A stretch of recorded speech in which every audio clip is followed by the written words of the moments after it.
Olá, queridos amigos, queridos seguidores da doutrina espírita, queridos amigos, queridos irmãos em Jesus. Vamos nós, mais uma vez, com muita alegria no coração pela oportunidade, de estudar o nosso Evangelho segundo o Espiritismo.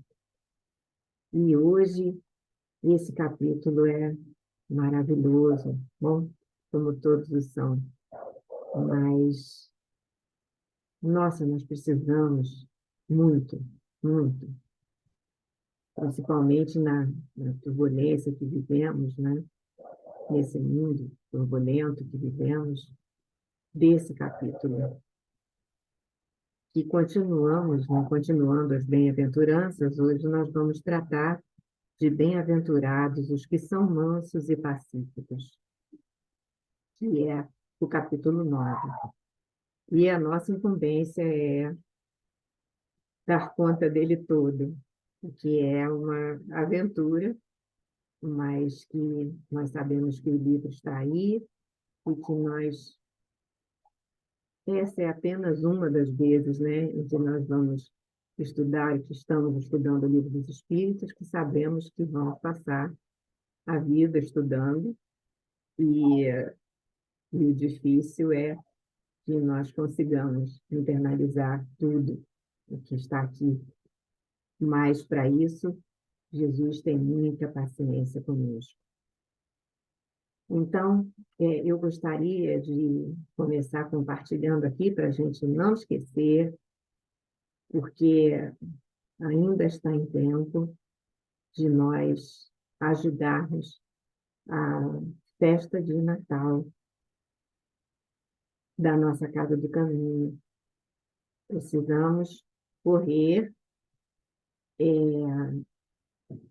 para essa atividade, para nós ajudarmos e para nós nos lembrarmos que, divulgando a campanha, também estamos ajudando. Então, enquanto nós vamos ler a página de abertura, eu vou deixar aqui essa tela aberta para nós apreciarmos esse belo cartaz e, se ainda não fizemos nada sobre isso, que façamos agora. Tem mais demora. Então, hoje, como página de abertura, nós vamos ler do livro Palavras de Vida Eterna, de Emmanuel, o texto, a lição de número 70, cujo título é Pacifica Sempre. Ai, que nós aprendamos a pacificar sempre. E se refere justamente a um dos trechos que nós temos aqui no nosso Evangelho, de Mateus 5:9, que diz: Bem-aventurados os pacificadores, porque serão chamados filhos de Deus. Então, Emmanuel nos diz assim: por muitas sejam as dores que te afligem a alma, asserena-te na oração e pacifica os quadros da própria luta. Se alguém te fere, pacifica desculpando. Se alguém te calunia, pacifica servindo. Se alguém te menospreza, pacifica entendendo. Se alguém te irrita, pacifica silenciando. O perdão e o trabalho, a compreensão e a humildade são as vozes inarticuladas de tua própria defesa. Golpes e golpes são feridas e mais feridas. Violência com violência somam loucura. Não ergas o braço para bater, nem abras o verbo para humilhar. Diante de toda perturbação, cala e espera, ajudando sempre. O tempo sazona o fruto verde. Altera a feição do charco, amolece o rochedo e cobre o ramo fanado de novas flores. Censura é clima de fel. Azedume é princípio de maldição. Onde estiveres, pacifica. Seja qual for a ofensa, pacifica. e perceberás, por fim, que a paz do mundo é dom de Deus, começando de ti. Graças a Deus. Graças a ti, amado Mestre Jesus. Estamos aqui mais uma vez, reunidos nessa, nesse estudo, nessa bênção, nessa oportunidade de compreensão, de reflexão. E por isso estamos muito, muito, muito gratos. Pedimos então, Senhor, ser conosco, abençoa a nossa intenção e que nós possamos aproveitar da melhor maneira possível o estudo de hoje. Que seja então em seu nome, que seja em nome da direção espiritual da Casa do Caminho, que seja então em nome de todos os amigos do plano espiritual, que tanto sempre nos ajudam incansavelmente, e acima de tudo, que seja em nome de Deus, nosso Pai, que nós possamos nos empenhar nesse estudo de hoje. Que assim possa ser, graças a Deus. Então, vamos lá. É o capítulo 9, como já dissemos, e Kardec inicia com 3 passagens. Mateus 5:4, Mateus 5:9 e Mateus 5:21 e 22. Bem-aventurados que são mansos, porque possuirão a terra. Bem-aventurados os pacíficos, porque serão chamados filhos de Deus, que é esse a que se referiu à nossa página de abertura. E a terceira passagem, aprendestes o que foi dito aos antigos, não matarás, e quem matar merecerá ser condenado pelo julgamento. Mas eu vos digo que aquele que se encolerizar contra seu irmão merecerá ser condenado pelo julgamento. Que aquele que disser raca a seu irmão merecerá ser condenado pelo conselho. E aquele que lhe disser és louco merecerá ser condenado ao fogo do inferno. Então, aí no item 4, nós temos esse comentário de Jesus fazendo a lei da doçura, da moderação, da mansuetude. Mansuetude é um termo que eu aprendi com a doutrina espírita. Eu não conhecia esse termo. Eu conhecia manso, mansidão, mas eu não conhecia esse termo. Vou parar aqui agora de compartilhar, acho que todo mundo já viu o cartaz, né? E já teve tempo de anotar. Então, a seguir aqui, ele dá todos essas palavras, esses sentimentos, essas condutas, né, que nós devemos ter, que são sinônimos, né, que condenam a violência. Essa mansuetude, essa moderação, essa tranquilidade, a paciência, a humildade. Todos esses termos, por isso eu falei que eu gosto tanto desse capítulo, esses termos que nos dão a direção que nós devemos seguir. E são todos ao contrário, né, de ofensa, de palavras ofensivas, como diz ali no texto, né? É que toda palavra ofensiva é a expressão de um sentimento contrário à lei de amor e caridade, a lei que Jesus nos trouxe. Lei essa que deve reger as relações entre os homens e manter entre eles a concórdia e a união. É que ela é um insulto à benevolência recíproca, né? A palavra ofensiva é um insulto à benevolência recíproca e à fraternidade, que é tudo que nós buscamos, alimentando ódio e rancor. Enfim, porque depois da humildade perante Deus, a caridade para com o próximo é a primeira lei de todo cristão. Mas o que Jesus quis dizer com as palavras bem-aventurados os que são mansos porque possuirão a terra? Se ele havia recomendado a renúncia aos bens do mundo e prometido as do céu. O que ele quer dizer com isso?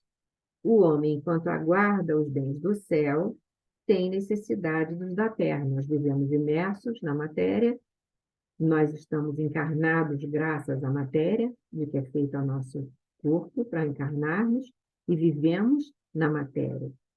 Jesus apenas recomenda que não se dê mais importância, é que não nos entreguemos à materialidade de forma irresponsável, de forma cega, de forma a que possamos dar mais importância à matéria do que as nossas oportunidades de verticalização em busca do divino que há em nós.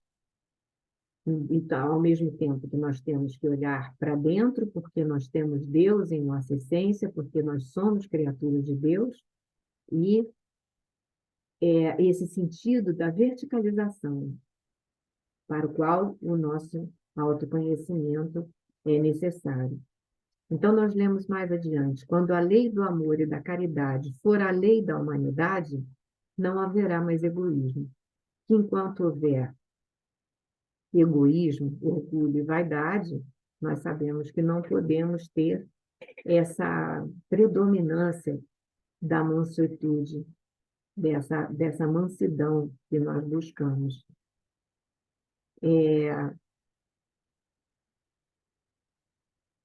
Que esse será, não haverá mais egoísmo. O fraco e o pacífico não serão mais explorados nem humilhados pelo forte, pelo violento. Esse será o estado da terra, segundo a lei do progresso e a promessa de Jesus. Ela houver se transformado em um mundo feliz pela expulsão dos maus. A terra, sabemos que só vai se transformar num mundo feliz, dependendo de nós que cá estamos. Então, nas instruções dos espíritos, nós temos a afabilidade e a doçura, que é o próximo item. A benevolência para com os semelhantes, fruto do amor ao próximo, produz a afabilidade e a doçura. A afabilidade, a amabilidade. Tem um, um texto que está no livro Jesus no Lar, de Néio Lúcio, que é muito interessante, se vocês puderem buscar. Ele fala, justamente Néio Lúcio comenta, junto o Evangelho segundo o Espiritismo e o Evangelho, como Kardec pega os textos do Evangelho e tece o Evangelho segundo o Espiritismo, né? Néio Lúcio faz também essa junção.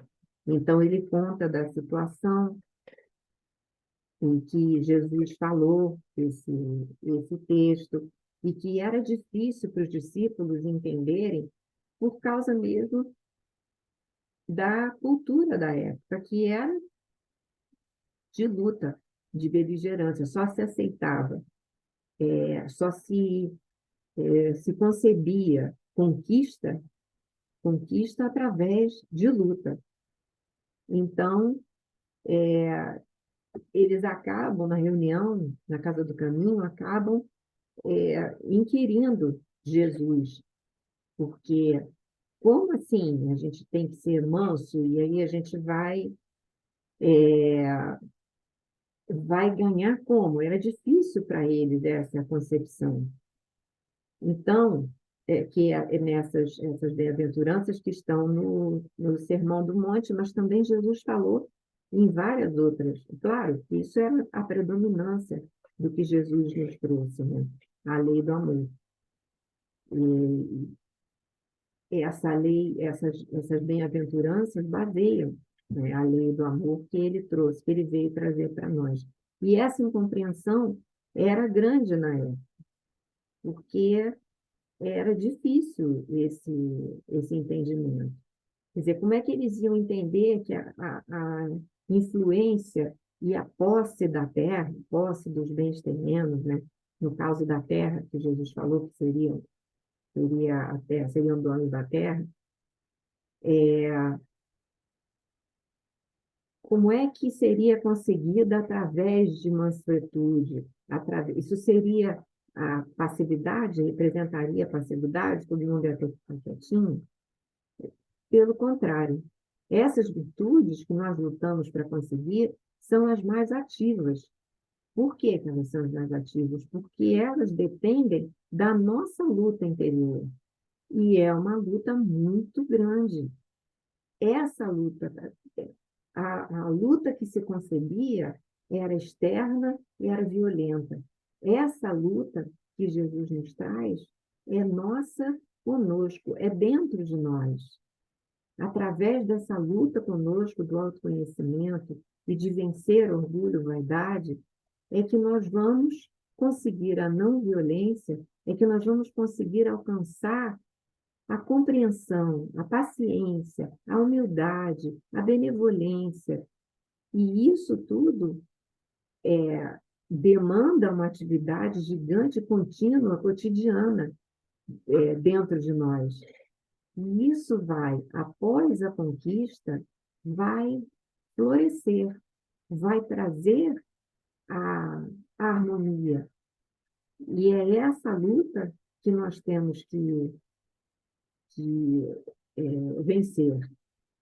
É um trabalho interno, então ele não se faz muito visível pelo olhar material, porque ele demanda conquistas do espírito. Então, nós conseguimos imaginar o trabalho, porque é uma luta de todo dia, a gente sabe que a gente tem uma luta de todo dia, dominando essas nossas tendências mais complicadinhas. Então, Emmanuel até destaca num texto chamado Amenidades, que também é muito interessante a gente procurar para ler. Esse domínio, ele destaca nesse texto, esse domínio que nós precisamos alcançar sobre nós mesmos, sobre as nossas dificuldades.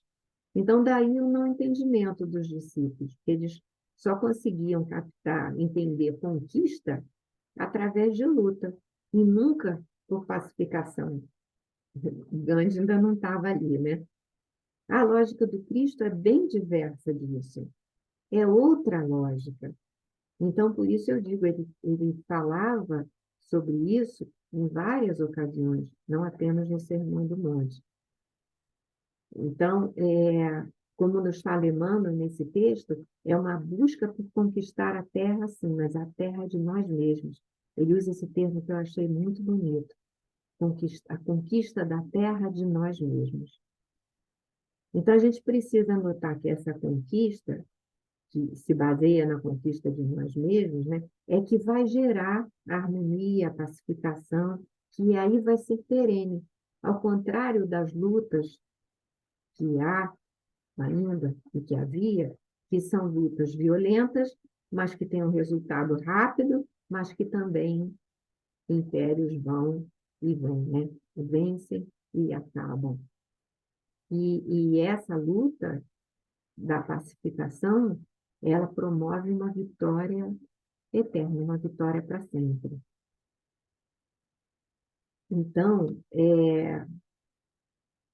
mas isso precisa ser de dentro mesmo, lá do nosso âmago, porque a gente sabe, como até diz aqui no texto, né, que não adianta ser, nessa parte aqui mesmo da afabilidade e da doçura, não é uma máscara, não adianta a gente fingir, não adianta a gente aparentar uma doçura que, se você faz assim, ela desmonta, ela não é sincera. Por isso essa conquista é difícil, porque ela tem que ser sólida, ela tem que ser bem estruturada, ela tem que ser lá de dentro de nós.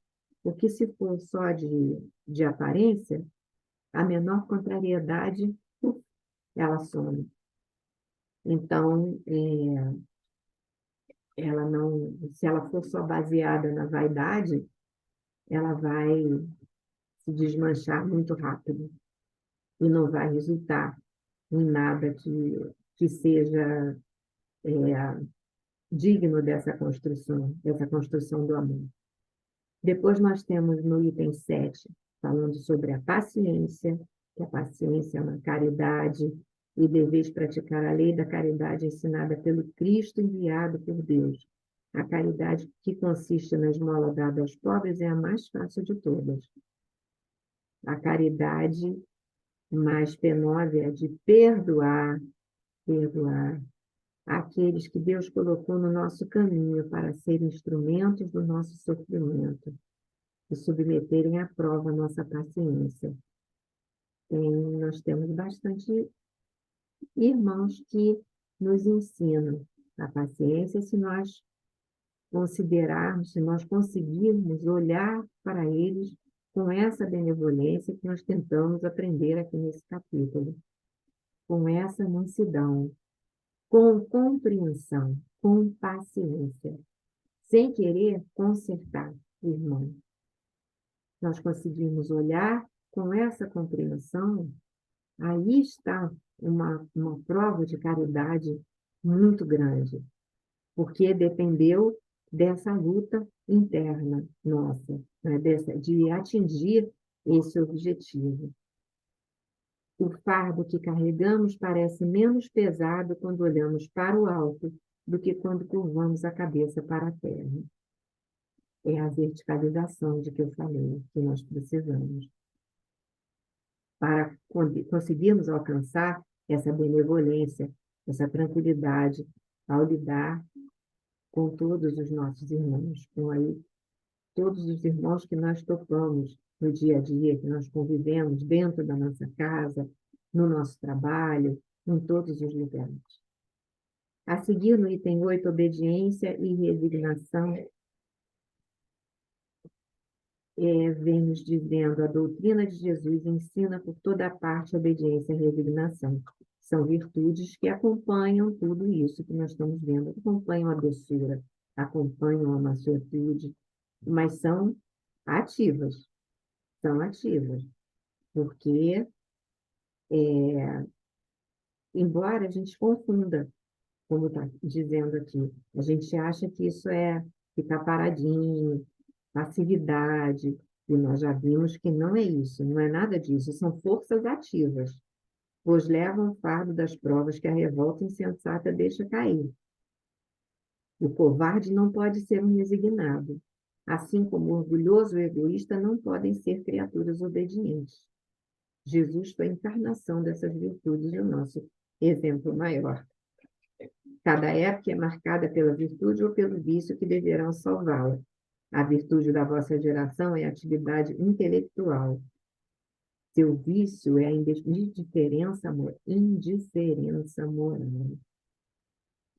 Essa invisibilidade com que nós tratamos os nossos irmãos que estão necessitados, os irmãos que estão vivendo nas ruas, por exemplo, que são muitas vezes invisíveis para nós, são invisíveis para a sociedade. É essa indiferença moral. É um dos casos, né, dessa indiferença moral. Obedecei à grande lei do progresso, que é a palavra da vossa geração. Infeliz do espírito preguiçoso. Está aí Lázaro nos ressaltando que não tem nada de moleza, nada de passividade, nada de preguiça. A luta é muito grande. Não quer dizer que para ter harmonia, para ter essa quietude, essa mansidão, nós tenhamos que ser passivos. Muito pelo contrário. Falamos no item 9 da cólera, que é provocada pelo orgulho, claro. Se eu fico com raiva de alguma coisa que alguém me faz, ora, como esta pessoa está fazendo, está ousando me fazer isso? Isso aí é resultado certo de orgulho, né? Por quê? Porque aquela pessoa não pode fazer isso comigo. Imagina, é a história do... Você sabe com quem está falando, né? É orgulho puro. Então, menor contrariedade irrita o orgulhoso a nós, orgulhosos, aí nós nos entregamos à cólera. O orgulho ferido é a base de tudo. Então, a gente para e pensa que a cólera não serve para nada. A gente só faz não resolver nada e ainda ficar doente. E a gente sabe que isso vai refletir no corpo físico. O item 10, de acordo, esse item 9 foi nos trazido por um espírito protetor. No item 10, que é trazido por Hahnemann, ele fala, de acordo com a ideia completamente falsa de que não se pode reformar a sua própria natureza, o homem acredita que não tem obrigação de fazer esforços para se corrigir dos defeitos, quando é exatamente o oposto. A nossa caminhada é toda um esforço para nós nos alinharmos, para nós buscarmos o nosso autoconhecimento no sentido de correção. Por isso nós temos os obstáculos a superar, para que nós aprendamos a combater, a procurar essa harmonia dentro de nós. E é uma luta grande. Então, ele fala novamente da cólera, que é um resultado do orgulho, e fala que todas as virtudes e todos os vícios são inerentes ao espírito. Sem isso, onde estaria o mérito e a responsabilidade? É claro, nada disso é referente ao nosso corpo. Todas essas virtudes são inerentes ao espírito. Daí essa busca tem que ter uma vontade firme. É uma luta diária e minuto a minuto, como eu falei. A experiência não vos prova, espíritas, até onde pode ir o poder da vontade. Olha, a vontade, a potência da vontade, pelas transformações verdadeiramente miraculosas que vedes acontecer. Dizei, pois, que o homem permanece vicioso porque quer ficar vicioso, mas aquele que deseja se corrigir sempre pode fazê-lo. Se assim não fosse, a lei do progresso não existiria para o homem. Então, a gente pode. Isso é muito bom.